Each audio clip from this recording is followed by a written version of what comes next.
दोस्तों, news axis के लिए मैं खुशबू परवेज और अभी मैं नोखा विधानसभा क्षेत्र में हूँ। नोखा विधानसभा क्षेत्र के नासीगंज में। और जैसा कि आपको पता है कि 2 दिनों पहले निर्वाचन आयोग ने यहाँ पे विधानसभा के चुनाव की घोषणा कर दी है, जिसके तहत आगामी 6 नवंबर को पहले चरण का मतदान होगा, जिसमें कई 121 या 122 विधानसभा क्षेत्रों में मतदान होगा। और अभी मैं जिस विधानसभा क्षेत्र में हूँ, नोखा विधानसभा क्षेत्र में, यहाँ पे मतदान 11 नवंबर को होगा और मतगणना की यानी काउंटिंग की तिथि 14 नवंबर तय की गई है। और मतदान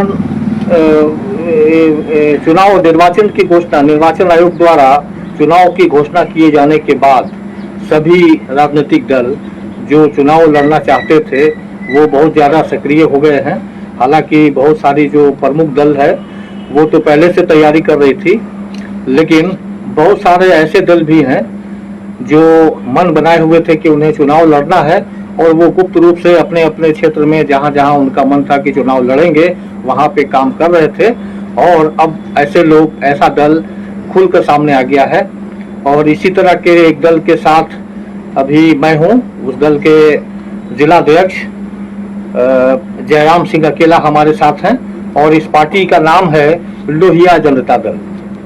तो ये जो हमारे साथ हैं ये लोहिया के अनुयायी हैं और लोहिया जनता दल के ये जिलाध्यक्ष हैं, रोहतास जिला के अध्यक्ष हैं। और यहाँ पर रोहतास जिला में कई विधानसभा क्षेत्रों में चुनाव लड़ने की ये तैयारी कर रहे हैं और उसके लिए कुछ कैंडिडेट्स भी फाइनल करने का अभियान चल रहा है। तो हम इनसे जानना चाहेंगे कि इस विधानसभा चुनाव में ये कितने सीटों पर चुनाव लड़ेंगे, रोहतास के कितने सीटों पर, चूँकि रोहतास में 7 विधानसभा क्षेत्र हैं, तो रोहतास की कितना सीटों पर चुनाव लड़ेंगे और पूरे बिहार में कहाँ कहाँ ये चुनाव की तैयारी कर रहे हैं। तो आइए भाई, जयराम सिंह जी, न्यूज़ एक्सिस में आपका स्वागत है। मैं बोलिए, कम से कम बताइए कि भाई आप कौन हैं, अध्यक्ष हैं, परिचय दीजिए। मैं जयराम सिंह अकेला, लोहिया जनता दल के जिलाध्यक्ष और लोहिया अंबेडकर कर्पूरी जयप्रकाश के सिद्धांतों को हम जन जन तक पहुंचाना चाहते हैं। और इसी के बैनर तले हमारे 7 विधानसभा में मैं अपना कैंडिडेट उतारा हूं। हर संभव हमारे कैंडिडेट एक दूसरे कैंडिडेट को कभी कम नहीं रहेंगे और दम खम से लड़ेंगे और विजय होकर आपको विधानसभा से आपके बिहार विधानसभा को सुशोभित करेंगे। अच्छा, तो रोहतास की 7 विधानसभा क्षेत्र पे आप कैंडिडेट अपना दे रहे हैं और सभी पे चुनाव लोग लड़ने जा रहे हैं? जी हाँ, हमारे 7 विधानसभा में मेरा कैंडिडेट तय हो चुके हैं।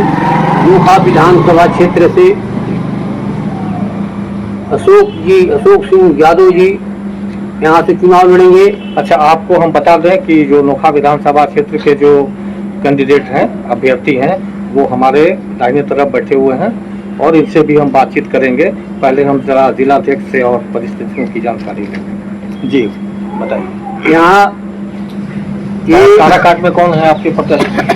काराकाट में हमारे संभावित प्रत्याशी हैं विजेंद्र जी, और संभावी हैं और 13 तारीख से नॉमिनेशन है और पूर्ण रूप से हो सकता है उनको घोषित कर दिया जाएगा संभावित प्रत्याशी। मतलब ये कि अभी कैंडिडेट लगभग तय नहीं है, जो 2-3 दिन में आप फाइनल कर देंगे, यही ना?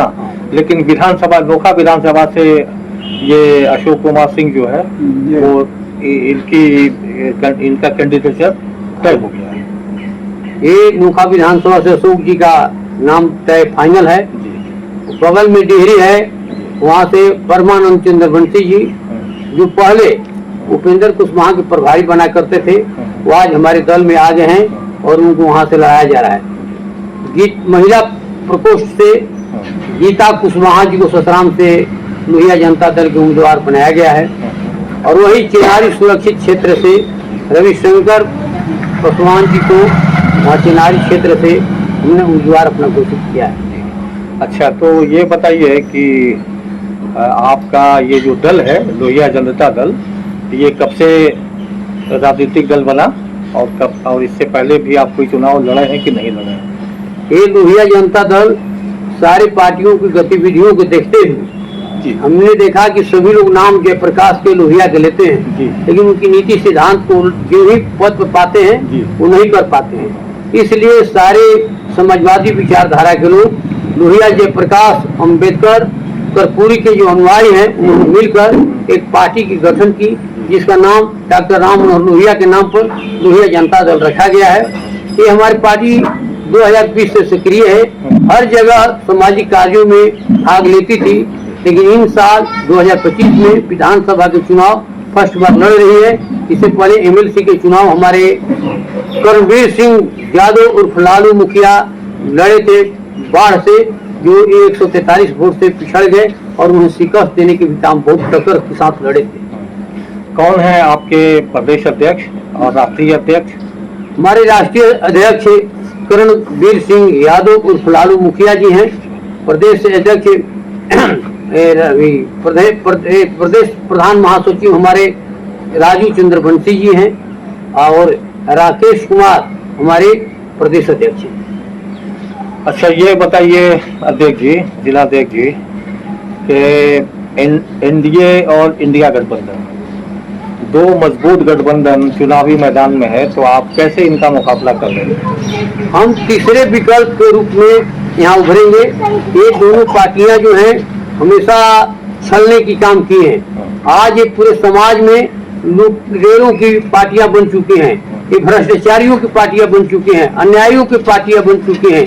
अभी एनडीए की जो लोग हैं, परीक्षा होने से पहले पेपर लीक हो जाता है। सृजन घोटाला के नाम आपने सुना होगा, मुजफ्फरपुर बाल कांड गृह का काम सुना होगा। ये पार्टी अपने में मारा पीटी का पोर्टफोलियो है। इनकी 20 साल की और लालू यादव को 15 साल की, दोनों को तुलना कीजिए, इनमें कोई डिफरेंस नहीं है। ये दोनों आदमी एक ही सिक्के के दो पहलू हैं, चट्टे बटे हैं। अच्छा, ये बताइए कि विकल्प के तौर पर तो प्रशांत किशोर जी भी खुद को पेश कर रहे हैं, कह रहे हैं कि लोग अब एनडीए और इंडिया के विकल्प के तौर पे हमको देख रहे हैं, और आप भी विकल्प के तौर पर अपने को पेश करने की कोशिश कर रहे हैं। तो बताइए, अब आपका तो टक्कर लगता है कि प्रशांत किशोर से भी हो जाएगा? प्रशांत किशोर जी जो काम कर रहे हैं जी, ये जो भ्रष्टाचारियों, दुराचारियों, अपचारियों जो समाज में हैं उसको पर्दाफाश कर रहे हैं, इसलिए वो धन्यवाद के पात्र हैं।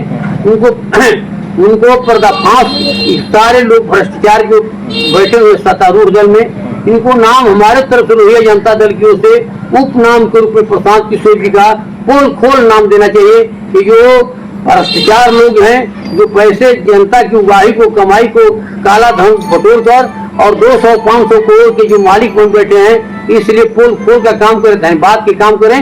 वो एक तरफ से हमारी मदद कर रहे हैं, मैं वैसे व्यक्तियों को धन्यवाद देता हूँ। चलिए, तो आइए भाई अशोक कुमार सिंह जी, किस तरह से चुनाव की तैयारी हो रही है? अब आप तो भाई नोखा विधानसभा क्षेत्र के कैंडिडेट घोषित हो चुके हैं शायद, और जिलाध्यक्ष जी कह रहे हैं, तो किस तरह की तैयारी हो रही है नोखा विधानसभा क्षेत्र से चुनाव? नोखा विधानसभा क्षेत्र के ये जो हमारे जिला अध्यक्ष ने कहा कि भ्रष्टाचार, बेरोजगार, शिक्षा जो भी कहने का मतलब सरकार कार्य जो भी है वो सब भ्रष्टाचार में डूबा हुआ है।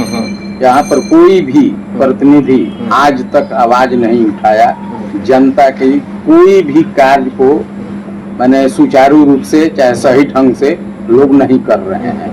तो ऐसे प्रतिनिधि को हमारे ख्याल से अब जनता ही जवाब देगी कि हमको अगला कौन प्रत्याशी सही या उम्मीदवार होगा, उसको जनता ही चुनेगी और जनता ही जिसको फैसला देगी मत से, उसका हम लोग हमारे भी साथ में मान लीजिए कि जदयू, एनडीए, एनडीए जितने भी लोग हैं वो सारे लोग लड़ रहे हैं, लेकिन उसमें जो अभी मुद्दा जो है, विषय जो है, उस पर कहने का मतलब कोई कार्य, कोई भी चीज अभी तक नहीं हो पा रहा है।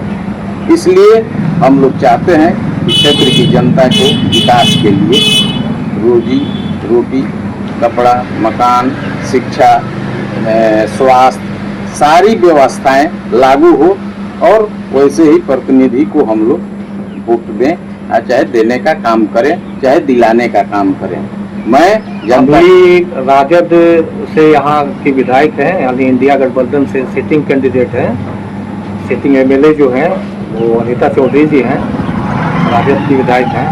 तो आप बताइए कि हम वाई समीकरण को कैसे भेदेंगे आप? देखिए, वाई समीकरण को भेदने के लिए जो भी समाजवादी विचारधारा के लोग हैं, जो भी हमारे साथ जुड़े हुए लोग हैं, हम उनके बल पर, उनके ही सहयोग से हम इस चुनाव को अंजाम तक पहुंचाने का काम करेंगे। और देखिए, कुछ बताइए, कुछ संदेश लोगों को, मतदाताओं के नाम, या थोड़ा ये भी बताइए कि वोट चोरी का जो मामला अभी चल रहा है, इस पर आपकी क्या राय है?